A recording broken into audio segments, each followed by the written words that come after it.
The Tale of Benjamin Bunny by Beatrix Potter, a book in the public domain. One morning, a little rabbit sat on a bank. He pricked his ears and listened to the trit-trot of a pony.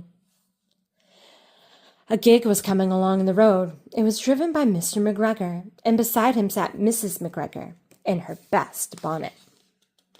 As soon as they had passed, little Benjamin Bunny slid down into the road and set off with a hop, skip, and a jump to call upon his relations who lived in the wood at the back of Mr. McGregor's garden. That wood was full of rabbit holes, and in the neatest, sandiest hole of all lived Benjamin's aunt and his cousins, Flopsy, Mopsy, Cottontail, and Peter. Old Mrs. Rabbit was a widow. She earned her living by knitting rabbit wool mittens and muffetees. I once bought a pair at a bazaar. She also sold herbs and rosemary tea and rabbit tobacco, which is what we call lavender.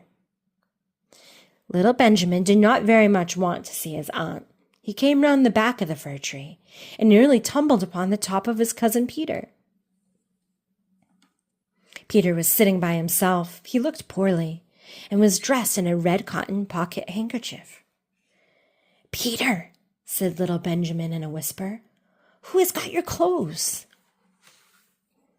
Peter replied, "The scarecrow in Mr. McGregor's garden," and described how he had been chased about the garden and had dropped his shoes and coat.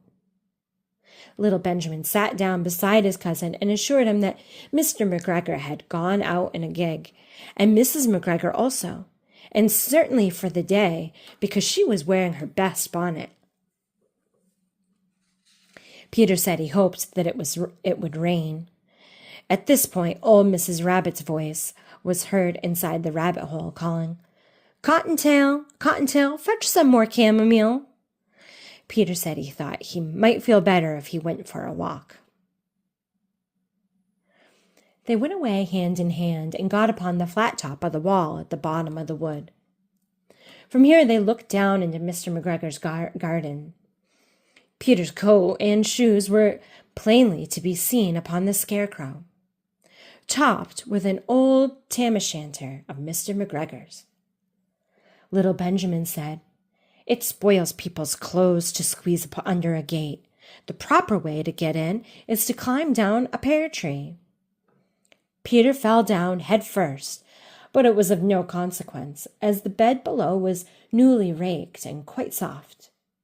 It had been sown with lettuces. They left a great many odd little footmarks all over the bed, especially little Benjamin, who was wearing clogs.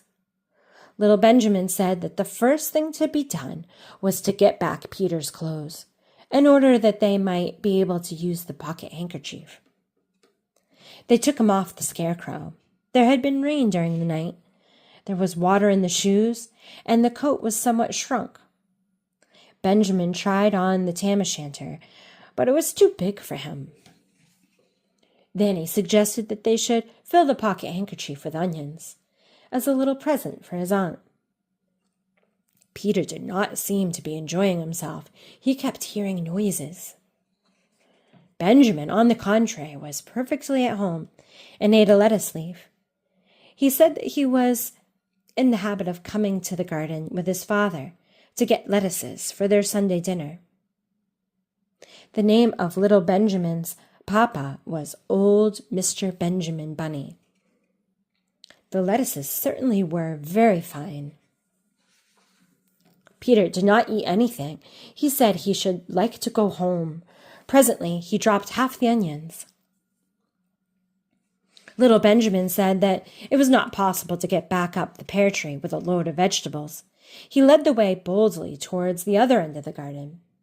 They went along a little walk on planks under a sunny red brick wall. The mice sat on their doorsteps, cracking cherry stones. They winked at Peter Rabbit and little Benjamin Bunny. Presently, Peter let the pocket handkerchief go again. They got amongst flower pots and frames and tubs. Peter heard noises worse than ever. His eyes were as big as lollipops. He was a step or two in front of his cousin when he suddenly stopped. This is what those little rabbits saw around that corner. Little Benjamin took one look, and then, in half a minute less than no time, he hid himself and Peter in the onions underneath a large basket. The cat got up and stretched herself and came and sniffed at the basket. Perhaps she liked the smell of onions. Anyway, she sat down upon the top of the basket. She sat there for 5 hours. I cannot draw you a picture of Peter and Benjamin underneath the basket, because it was quite dark, and because the smell of onions was fearful and made Peter Rabbit and little Benjamin cry. The sun got round behind the wood, and it was quite late in the afternoon, but still the cat sat upon the basket. At length there was a pitter-patter, and some bits of mortar fell from the wall above.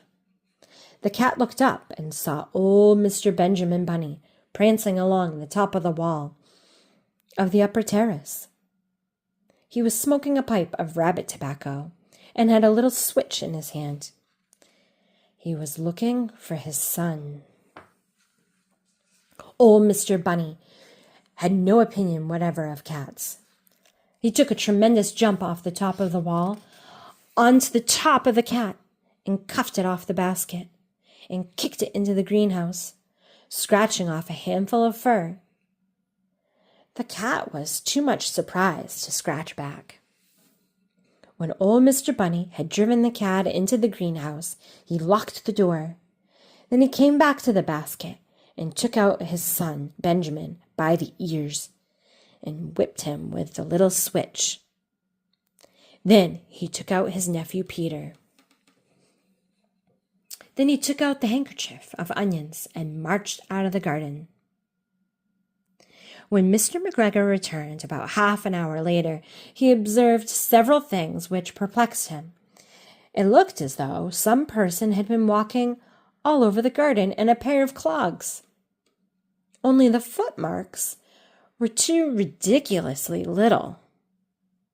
Also, he could not understand how the cat could have managed to shut herself up inside the greenhouse, locking the door upon the outside. When Peter got home, his mother forgave him, because she was so glad to see that he had found his shoes and coat. Cottontail and Peter folded up the pocket handkerchief, and old Mrs. Rabbit strung up the onions and hung them from the kitchen ceiling with the bunches of herbs and the rabbit tobacco. The end. Thanks for listening.